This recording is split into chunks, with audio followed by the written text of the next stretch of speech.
Muchas gracias. Muy buenos días a todos y a todas. Y en primer lugar, pues agradecer la atención que habéis tenido en invitarme pues, para dar algunas pinceladas a este congreso que hacéis en Canarias. Además, que yo creo que es el primero que se hace de comercio y esto tengo que ponerlo en valor por la receptividad que las instituciones han tenido en el comercio y de una forma especial al presidente o al círculo de empresarios y profesionales del sur de Tenerife, que son los promotores de esto, así como saludar de una forma muy especial a Abbas Moujir, que es presidente de FAUCA y que además es compañero en el comité ejecutivo y junta directiva de la Confederación Española de Comercio, representando a las islas. Dicho esto, a mí me gustaría primero hacer una breve pincelada de cómo estaba el comercio de proximidad. Mi intervención va a ser más general en cuanto a todo el Estado español, sabiendo que tenemos una riqueza, que no es lo mismo Galicia que País Vasco, que Levante, que las Islas Baleares o Canarias. Pues el sistema económico en las islas pues, se basa muchísimo más en el turismo que en la industria, como puede ser en otros países, como en otras zonas, como puede ser el País Vasco, etcétera. Por eso va a ser más global, pero al final la problemática que tenemos, el comercio de proximidad, a mí me gusta más llamar comercio de proximidad que pequeño comercio, comercio mediano. Comercio de proximidad es lo que nosotros en definitiva defendemos. Es muy similar, como digo, la problemática que tenemos. Yo antes de 2020 me gustaría hacer, como digo, tres pinceladas. Primero, ¿cuál era la situación del comercio de proximidad hasta el 2020, hasta que llegó esta maldita pandemia? Pues era una situación, en muchos casos, en el comercio de proximidad, con una media de trabajadores entre 3 y 5, con unos locales en alquiler, con un índice de confianza al consumidor que no acababa de arrancar, pues estábamos en una situación media, es decir, pues cubríamos más o menos los gastos mensuales, pagábamos las nóminas de los trabajadores trabajadoras, hacíamos la actividad, etcétera. Entonces, un mantenimiento, por decir así, de esperando que la situación pues, de consumo mejorase. Llega el 2020 y nos viene en marzo pues, el palo terrible de esta pandemia y los confinamientos. Y a partir de ahí, pues, la situación ya nos empieza a cambiar. Dicho esto, también hay que decir que en España, y es un poco introducirme en lo que pasó en el confinamiento total que tuvimos, tenemos un sistema de distribución comercial juntamente con Italia y Portugal, que difiere bastante de lo que hay en otros países de nuestro entorno de Europa. Tenemos un comercio mucho más activo en de proximidad. Tenemos una forma de vida distinta. Nuestros comercios pues cierran tarde, en otros países cierran a las 6, 6:30, por eso es impensable. Imaginemos en Canarias, pues cerrar los comercios a las 6:30 de la tarde, si es prácticamente cuando abren, ¿no? Cuando abren una segunda tanda, cuando tienen afluencias de gente. Entonces, tenemos unas particularidades y peculiaridades distintas a otros países de Europa, pero que es una fortaleza. Y esto lo vimos en el tema del confinamiento, porque en España no hubo ningún problema de desabastecimiento, ninguno. Se puso en valor ese comercio de proximidad en los sectores estratégicos, la labor que hicimos durante esos 2 meses y medio o 3 meses. Y debo decir que en otros países de Europa hubo problemas de desabastecimiento, porque el modelo comercial es distinto. Y esto como punto de arranque. Me gustaría decir la situación del sector en el 2020. Y aquí aprovecho para decir que me parece realmente un acierto el título de este congreso es Retos y oportunidades post-COVID. Nosotros necesitamos empezar ya en el día después. Esto va a durar, no sabemos, ahora estamos a las puertas de parece que una quinta ola. En fin, tenemos unas incertidumbres realmente alarmantes, porque imaginémonos qué compras vamos a realizar nosotros ahora en algunos sectores, como es el medicamento a la persona, para la temporada que viene, si no sabemos cómo vamos a estar, no sabemos si va a haber movilidad, no va a haber movilidad. Esperemos que todo vaya mejor, pero es que esto nos condiciona totalmente la actividad, no solamente la del futuro, sino del presente.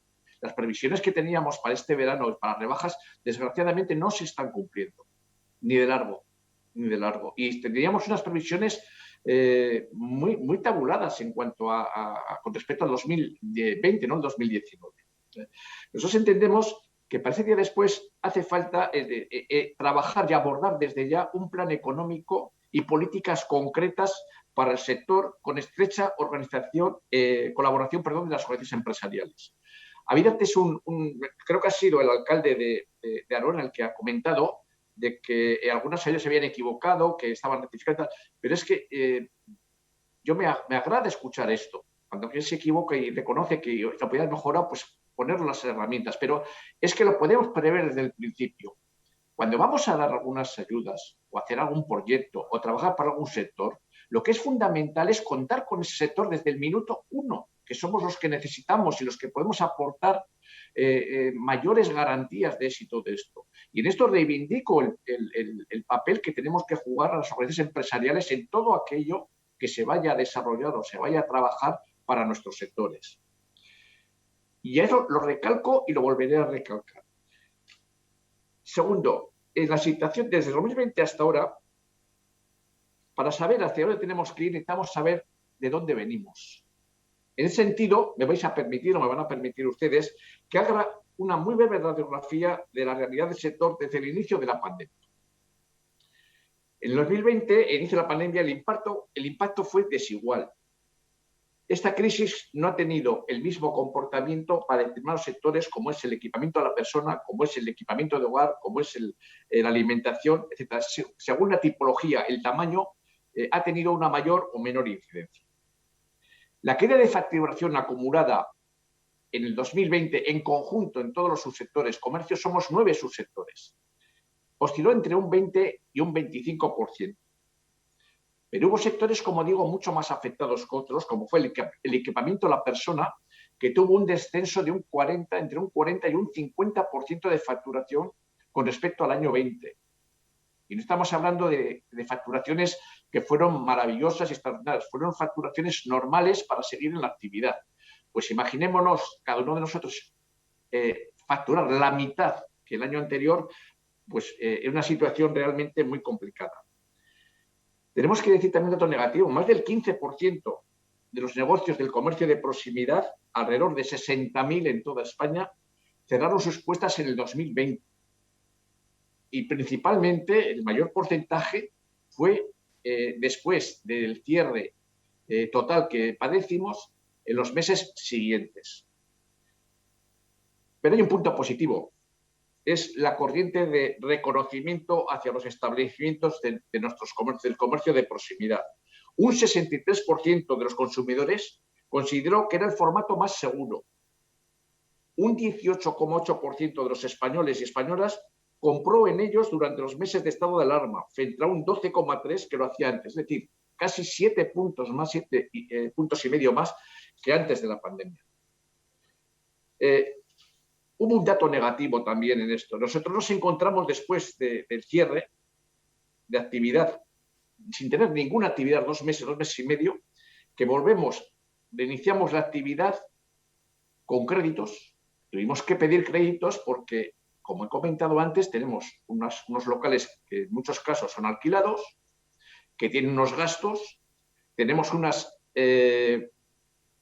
plantillas, como digo, que había que pagarles, a pesar de los ERTEs, pues había que complementar algunas cantidades. Y salimos de todo eso, aparte de los impuestos, etcétera, que no hubo condenaciones, hubo simplemente aplazamientos en los pagos, pero que ahí se quedaban, que había que hacer frente a ellos. Y volvemos a la actividad con un caldo de cultivo mucho más bajo que antes, es decir, con mucha menos compra, con mucha menos confianza del consumidor y con unos gastos superiores. Este fue el inicio después del confinamiento. Y para esto, además, lo avalo con el índice de confianza del consumidor en el verano del 2019, que fue su mejor dato, era el 97,5. En el 2020 bajó a porcentajes realmente desconocidos. Esperamos cierta reactivación del consumo, pero seguimos lejos de los niveles de la prepandemia. Como digo, el índice de confianza del consumidor ahora sí ha subido con respecto al 2020, pero todavía estamos lejos de lo que teníamos en 2019. Por ejemplo, y voy a poner un ejemplo, en las campañas en el sector que he comentado antes también, entendíamos que podían ser unas rebajas con respecto al 2019 pues, superiores. Pero estamos viendo que, desgraciadamente, no se están cumpliendo las expectativas, incluso pueden ser peores que las de 2019, entre un 20 y un 30%, lo cual es un dato realmente muy preocupante. Y el tercer punto es que tenemos los ERTEs. Entonces, todo desde que se inició el proceso de de confinamientos y salió el ERTE como un puente para mantener los puestos de trabajo. Dos sectores que fueron, para nosotros fue fundamental, fue para el sector de la hostelería y para el sector del comercio. Para nosotros ha sido fundamental. Y en estos momentos todavía tenemos una gran cantidad de trabajadores y trabajadores en los ERTEs. Y necesitamos que esos ERTEs continúen en el tiempo. Porque no vale, como en algún momento la ministra del ramo nos dijo, que es que el comercio ya estaba abierto cuando estábamos hablando de la renovación de los ERTEs. Pero si es que el comercio esté abierto no quiere decir que tengamos actividad. Que el comercio esté abierto no quiere decir que si nosotros teníamos 5 trabajadores, los tuvieron que ir a los ERTEs, que readmitimos en la apertura 2 y no tenemos actividad ni para esos 2, ¿cómo vamos a readmitir a los otros 3 si no tenemos actividad? Esto puede llevar al cierre de la empresa. Y ahí pedimos responsabilidad. Nosotros, si tenemos trabajo, y como lo demostramos en épocas de rebajas y en épocas de Navidades, hacemos contrataciones masivas porque tenemos mucho movimiento, necesitamos personal. Pero si no tenemos trabajo, ¿de qué lo vamos a mantener? ¿Cómo lo vamos a hacer? Entonces, es una reflexión que es real, que no es demagogia, que queremos que los políticos nos la entiendan. Bien, hay una serie de medidas urgentes que también pedimos, pero también antes de esto, y además algunos de los intervenientes en la inauguración, no recuerdo quién ha sido, si ha sido el alcalde o el presidente del Cabildo, ha comentado de formato grande. Mira, en estos momentos, y además debo decirlo y poner un punto a favor, cuando Antonio Garamendi, presidente de la COE, accedió a la presidencia, yo creo que ha sido el primer presidente que se ha dado cuenta de la importancia que tiene la distribución comercial en su conjunto. Y creó la C4, la Comisión de Competitividad, Comercio y Consumo, que la llamamos C4, de COE. En esta comisión estamos todos los formatos de distribución comercial que hay, todos. ANGET, ASEDAS, ACIS, la Conferencia Española de Comercio, franquicias, absolutamente todos. Y trabajamos todos juntos en aquello lo que nos une, en aquella problemática que nos une del consumo, trabajamos juntos. Y así hemos elaborado ya varios proyectos que nos hemos pasado a COE para que los haga suyo y los tramite, los trabaje en el gobierno y donde tenga que trabajar. Pero yo creo que es un punto también a poner a favor. Primero, todos estamos en el mismo carro, aunque cada uno con sus diferencias. Nosotros defendemos un formato de distribución comercial de proximidad, un formato físico principalmente, que no es el único, que luego hablaré de digitalización también, pero que nos sumen muchísimas cosas. Y dicho esto, también para que vean que algunas de las medidas que pueden parecer van para todos, es para toda la distribución comercial. Nos preocupa enormemente la solvencia de las empresas y los dilatados plazos para la solicitud de una ayuda, desde la solicitud de una ayuda hasta su percepción. Esto es general. Hay comunidades en las que todavía no han recibido ninguna ayuda. Hay otras en las que ha habido ayudas directas para determinados sectores como es el textil y el calzado por parte de los gobiernos autonómicos. Y ahora, cuando vengan las ayudas europeas, esperemos que estos plazos se acorten, que sean lo mínimos posibles. La burocracia tiene que ser lo más ligera y ágil porque está en riesgo y en juego la supervivencia de muchísimas empresas, no solamente de comercio, de todos los sectores. Solicitamos por eso procedimientos administrativos eficaces y eficientes. Nos preocupa muchísimo las posibles restricciones que puedan determinar las autonomías en función a los niveles de incidencias de la pandemia. Este incierto escenario afecta especialmente a las pequeñas empresas que no pueden hacer ningún tipo de planificación ni organizativa ni económica, como he comentado antes, con el tema, por ejemplo, del textil y las compras para el futuro, para las próximas campañas. Es muy difícil hacer de esta forma unas previsiones y trabajar con un cierto rigor. Hay medidas que las relaciones que tenemos con el departamento, con el ministerio, con Reyes Maroto, debo decir que son extraordinarias. Desgraciadamente, pues muchas de las cosas que esto todavía no se han llevado a efecto, pero tenemos una interlocución muy fluida. Y en esta línea, debo decir que ya el inicio de la pandemia se propuso la creación de un consejo asesor del comercio de proximidad y fue por parte de la ministra la que nos lo propuso. Pues debo decir que, bueno, más vale tarde que nunca, pero que ya afortunadamente parece que a lo largo de las próximas semanas lo vamos a poner en marcha para, como digo antes, todas las medidas que vayan a surgir o a trabajarse para el comercio de proximidad, pues estemos nosotros allí y podamos dar nuestra opinión. Luego, lógicamente, como políticos y como los responsables que son, harán lo que estimen más oportuno, pero por lo menos que nos tengan en cuenta desde un primer momento en la realidad que tenemos nosotros. Necesitamos tecnología para crear herramientas de generación y análisis de datos para el sector, que nos permitan hacer un diagnóstico certero y con garantías de la situación del comercio. Este es otro proyecto que lo estamos trabajando con el Ministerio. Esto nosotros le presentamos a la ministra desde la CEC, algo que habíamos trabajado, que es una pirámide para tener datos de todas nuestras organizaciones en todo el Estado y que además fuese información para hacer efectivamente acometer todo lo que digo, las políticas que quieran acometer para el comercio, sobre todo aquellas que nos incumben al de proximidad. Bueno, como digo, está en un periodo ya muy avanzado, los técnicos del Ministerio han dado el ok, la ministra ha dado el ok y yo creo que también en las próximas semanas, afortunadamente, ya empezaremos a trabajar en este proyecto. Y el proyecto estrella del que hablamos todos, la digitalización. Yo hay una cosa que me gustaría dejar clara. Cuando hablamos de digitalización, muchos políticos o hemos visto muchas veces que hablan solamente de la venta online, que el comercio minorista, el comercio pequeño, como nos dicen muchas veces, que tiene que trabajar o tiene que ver a través de la red, que es lo nuevo. Yo digo, no. La digitalización es más que eso. Nosotros defendemos el comercio físico. Nosotros estábamos trabajando ya antes de la pandemia, desde el 2016-17, en la digitalización de nuestros establecimientos y las empresas, pero no en una digitalización total, integral, en la gestión de el día a día, en la gestión de nuestros stocks, absolutamente en todo. Primero. Segundo, en la tienda virtual. Nosotros estamos vendiendo e intentando convencer a los comerciantes de que tiene una tienda física y que la digitalización nos ofrece una oportunidad de tener otra tienda, una segunda tienda virtual, pero que esa segunda tienda virtual tiene que tener el mismo reconocimiento empresarial, el mismo seguimiento que la tienda física. Esa tienda virtual tiene que estar en permanente cambio, en permanente innovación, en permanente contacto con sus consumidores, con su entorno. Y intentar que el consumidor que acceda a esa tienda virtual venga físicamente a comprar, pero si no, pues le damos la opción también de comprar a través de la red. Yo creo que esa es nuestra razón, tener la oportunidad, que es una oportunidad de tener esa segunda tienda virtual. Pero aquí también hay que hacer una segunda reflexión.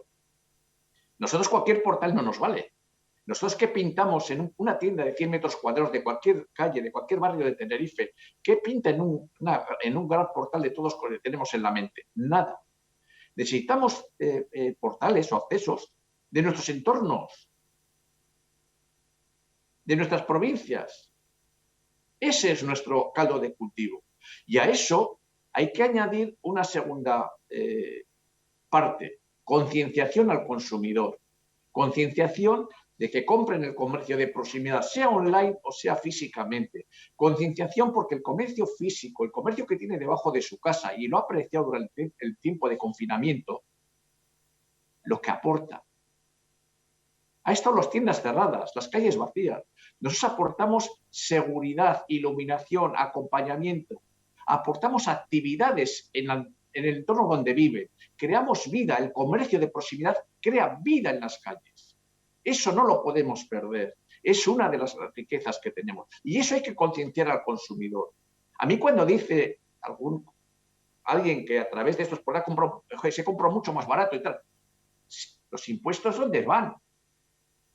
Nosotros pedimos permanentemente, como debe de ser, a nuestros políticos y a nuestros representantes mejor sanidad, mejor enseñanza, mejores prestaciones de todo tipo, pero eso no viene del cielo, se viene con nuestros impuestos. Y los impuestos provienen de las compras que realizamos. Si nosotros no pagásemos impuestos, o si esos impuestos fuesen tan reducidos como algunos portales pagan en determinados paraísos fiscales o en determinados países, que la tributación es mucho más pequeña, podríamos vender mucho más barato. Solamente de IVA es un 21%. Hay muchos productos que vienen de muchos sitios, no voy a dar nombres, pero todos conocemos, que no pagan el IVA y entran perfectamente. Y es un 21%, etcétera, etcétera, etcétera. Por eso digo que todo esto venía acompañado también una labor de concienciación. Y la segunda labor de concienciación, y la voy a poner en valor, ahora somos todos muy ecologistas, estamos todos muy concienciados con el medio ambiente, como no puede ser de otra manera. Hemos pensado cuánto cuesta y cuánto contamina un pequeño paquete de lo que sea que venga de un país exótico hasta nuestra casa, tierra, mar y aire. En embalaje, solamente en embalaje, un producto que se compra por Internet utiliza el doble de embalaje que el comercio físico. Y ahí dejo el dato. Como digo, la digitalización es fundamental para nosotros, pero dentro de los parámetros que estamos diciendo de la dualidad de comercio físico con la tienda virtual y con todos estos acompañamientos que he comentado en ese momento. Y en cuanto a los retos, la era del retail inteligente. El reto del retailer ahora es conquistar a este consumidor omnicanal, más temeroso y reacio al contacto físico. Tenemos que trabajar, una vez más lo reitero, en la digitalización a medida que complemente y no sustituya a la tienda física, que es nuestra razón de ser. Los retos los definiría en 6. Primero, redefinir el rol de la tienda, identificar nuevas experiencias que cubran las expectativas del consumidor. Segundo, convertir la digitalización en parte intrínseca de la experiencia en tienda. Tercero, explorar y testar estrategias omnicanales de experiencia de cliente de manera rentable. Personalizar experiencias, productos y servicios. Cuarto, conocer nuevos modelos de negocio que se adaptan a las exigencias de un consumidor que busca diferenciación, personalización, sostenibilidad y autenticidad en su relación con el retail. Quinto, medir y analizar, recopilar y analizar datos de utilidad sobre el comportamiento y las exigencias del consumidor para poder ofrecerle una relación personalizada y única y afianzar su relación de compra con ellos. Y como último, mejorar la visibilidad y previsión de inventarios, tener el producto adecuado, en el sitio adecuado y en el momento adecuado, y hacerlo de la manera más eficiente posible. Y por último, y con eso termino, reivindico una vez más el papel del comercio de proximidad que realiza, ya lo he comentado antes en cuanto a lo que aportamos a las calles y a las poblaciones en las que nos desenvolvemos. El conjunto del comercio, que en el año 2019 daba empleo a 3.200.000 personas, lo que supone el 17,1% del total de afiliados a la Seguridad Social. Y el conjunto de la distribución comercial representa el 13% del Producto Interior Bruto. Hay una cosa buena, por si algo bueno que poder decir con todo esto que estamos pasando, que por fin se está dando cuenta, yo creo que la sociedad, los políticos, del papel que realiza la distribución comercial, el papel que jugamos y la importancia que tiene. Trabajemos todos por la distribución comercial, trabajemos todos por el comercio de proximidad. Como repito, es un patrimonio que tenemos en España, el actual. Y hay un compañero nuestro en la CE que suele decir que debería ser patrimonio de la humanidad el modelo comercial que tenemos, porque desgraciadamente ya está desapareciendo en muchísimos países y nosotros mantenemos con él, y ahí está la grandeza que tenemos por el comportamiento que ha tenido durante la pandemia. Muchísimas gracias, excusarme por no poder estar físicamente ahí, que me hubiera sido un auténtico placer, pero ocasiones habrá y desde luego una vez más felicitar por este congreso, por esta idea, porque realmente yo creo que es el primero que se realiza en España desde la pandemia y realmente hacen falta más congresos de este tipo para poner en valor opiniones, contrastar ideas y buscar soluciones para el mantenimiento de la actividad y de los puestos de trabajo, que es la prioridad que tenemos en estos momentos, mantener los puestos de trabajo. Muchísimas gracias y espero que sea un buen congreso.